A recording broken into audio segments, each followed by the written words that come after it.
नागपुर में रहने वाली रचना एक दिन स्कूल से आकर अपनी माँ से कहती है, माँ, कल स्कूल की तरफ से सभी बच्चों को पिकनिक पर ले जा रहे हैं। उसके लिए सभी बच्चों से टीचर ने 300 रुपए लाने के लिए कहा है। माँ, तुम भी अपनी बिटिया को पिकनिक पर जाने के लिए पैसे दोगी ना? बिटिया, तुझे तो पता ही है कि आजकल मेरे कपड़े सिलने का काम बहुत कम हो गया है, क्योंकि मेरी सिलाई मशीन ठीक से काम नहीं कर रही है। और आजकल के लोग भी सिले हुए कपड़े लेना ही ज्यादा पसंद कर रहे हैं। ऐसे में कमाई भी बहुत कम हो गई है। दरअसल संतोष के पास जो सिलाई मशीन थी वो बड़ी ही पुरानी हो चुकी थी, क्योंकि वो एक सेकंड हैंड सिलाई मशीन थी जिसे वो किसी से खरीद कर लाई थी। रचना बहुत ही समझदार बच्ची थी। उसने अपनी माँ से कहा, कोई बात नहीं माँ, मैं कल पिकनिक पर नहीं जाऊंगी। मुझे माफ कर दे मेरी बच्ची, मैं कैसी माँ हूँ। अपनी गरीबी के चलते मैं तुझे छोटी छोटी खुशियां भी नहीं दे सकती। ये कैसी बात कर रही हो माँ? मेरी खुशी तो तुमसे है। अगर तुम हो मेरे पास तो मेरे कदमों में दुनिया भर की खुशियां हैं। संतोष लोगों के कपड़े सिलने का काम करती थी, लेकिन अब तो ज्यादातर लोग मॉल से ही कपड़े खरीदते हैं या फिर ऑनलाइन रेडीमेड कपड़े मंगाया करते हैं। इसीलिए संतोष को छोटे मोटे काम से ही अपना गुजारा चलाना पड़ता है, जिससे उसकी कमाई भी बहुत कम हो रही थी। दोनों माँ बेटी कम पैसे में ही किसी तरह अपनी जिंदगी की गाड़ी आगे बढ़ा रही थी। रचना के स्कूल में उसकी गरीबी का सभी बच्चे बहुत मजाक उड़ाया करते थे। उसकी पुरानी ड्रेस और फटे मोजे देख दूसरे सभी बच्चे उस पर हंसते थे।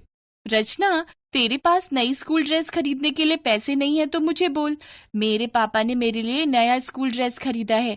मैं मेरा पुराना स्कूल ड्रेस तेरे लिए लेती आऊंगी। तू कब तक फटी हुई स्कूल की ड्रेस पहनकर स्कूल आती रहेगी? नहीं, मुझे तुम्हारा पुराना स्कूल ड्रेस नहीं चाहिए। मेरी माँ मेरी फटी हुई स्कूल ड्रेस को सिलकर बिल्कुल नया जैसा कर देगी। अच्छा, तो तेरी माँ इतनी अच्छी दर्जी है तो उनसे अपने फटे हुए मोजे भी सिलवा लेना।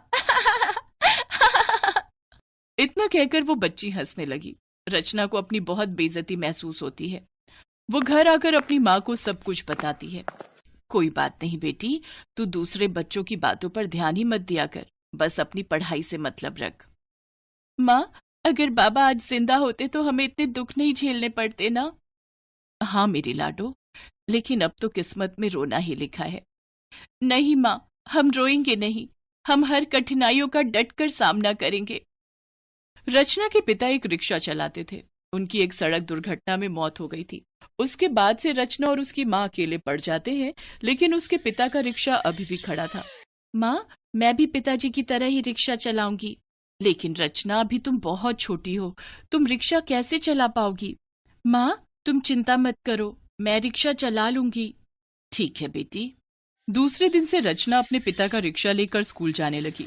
वो स्कूल जाने वाले दूसरे बच्चों को अपने रिक्शे में बिठा लिया करती और उन्हें स्कूल छोड़ देती, और शाम को उन्हीं बच्चों को अपने रिक्शा में फिर बिठाकर घर छोड़ देती। इससे रचना की थोड़ी बहुत कमाई होनी शुरू हो गई। वो घर खर्च चलाने में संतोष की मदद करने लग गई, लेकिन इन सब से उसके स्कूल के दूसरे बच्चे भी उसका मजाक उड़ाने लगे और उसे रिक्शा वाली कहकर चिढ़ाने लगे। तो क्या हुआ, मेहनत करती हूँ और पैसे कमाकर अपनी माँ का हाथ बटाती हूँ, किसी के आगे भीख तो नहीं मांगती हूँ ना? रचना अपने जवाब से सभी का मुंह बंद कर देती। ऐसे ही कुछ दिन बीत जाते हैं। फिर एक दिन स्कूल में प्रिंसिपल मैम अनाउंसमेंट करती हैं, बच्चों, परसों हमारे स्कूल में फैंसी ड्रेस प्रतियोगिता है। सभी बच्चों को इस प्रतियोगिता में हिस्सा लेना है। जो बच्चा इस प्रतियोगिता में प्रथम आएगा उसे पूरे 20,000 का इनाम दिया जाएगा। अनाउंसमेंट सुनते ही रचना ने सोचा, ये इनाम मुझे मिल जाए तो माँ के लिए नई सिलाई मशीन आ जाएगी, लेकिन फैंसी ड्रेस प्रतियोगिता में पहनने के लिए मेरे पास कपड़े कहाँ से आएंगे? रचना की क्लास के बच्चे उसे बोलते हैं, रचना, फैंसी ड्रेस कंपटीशन में तू कौन सी ड्रेस पहन कर आएगी? ये क्या पहनेगी? इसके पास तो स्कूल की ड्रेस भी ढंग से पहनने को नहीं है।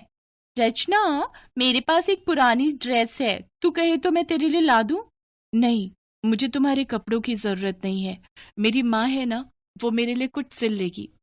हाँ, तेरी माँ ने दूसरों के कपड़े में से चोरी करके कुछ कपड़े तो बचा ही लिए होंगे, उन्हीं कपड़ों में से कुछ ड्रेस बनवा लेना। अपनी सहेलियों की बात सुनकर रचना उदास हो जाती है। जब वो स्कूल से घर आती है तो संतोष उसे खाना निकाल कर देती है। रचना, मेरी लाडो आ गई, आकर खाना खा ले। नहीं माँ, मुझे भूख नहीं है।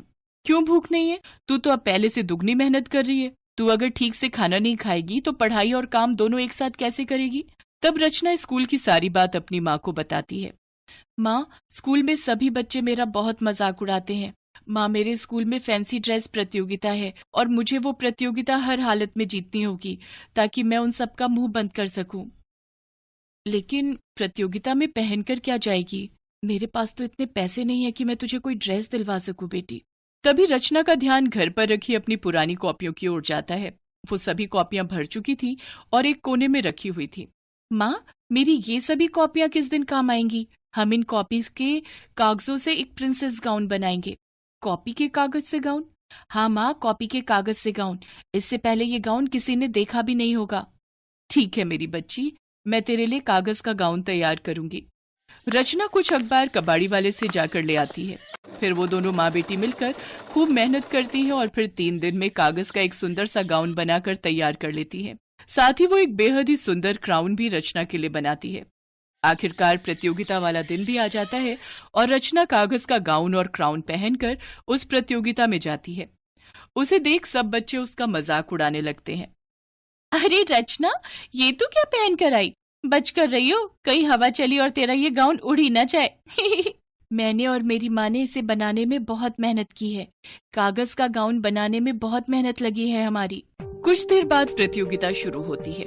सभी लड़कियां स्टेज पर एक एक करके आती हैं और रैंप वॉक करती हैं। फिर सबसे आखिर में रचना अपना कागज वाला गाउन पहन कर आती है। उसका कागज का गाउन जजेस को बहुत पसंद आता है और उन्होंने रचना को विजेता घोषित करते हुए उसे फर्स्ट प्राइज के साथ 20,000 का इनाम दिया और कहा, रचना, तुम्हारा कागज का गाउन सबसे हटके और सबसे अलग था। इससे पहले मैंने कभी ऐसा गाउन नहीं देखा। सर, ये मेरी माँ की मेहनत का नतीजा है। उन्होंने इस गाउन को बनाने में बहुत मेहनत की है। अच्छा, अगर वो भी यहाँ है तो उन्हें स्टेज पर बुलाओ। रचना की मदद कृपया करके अब स्टेज पर आए।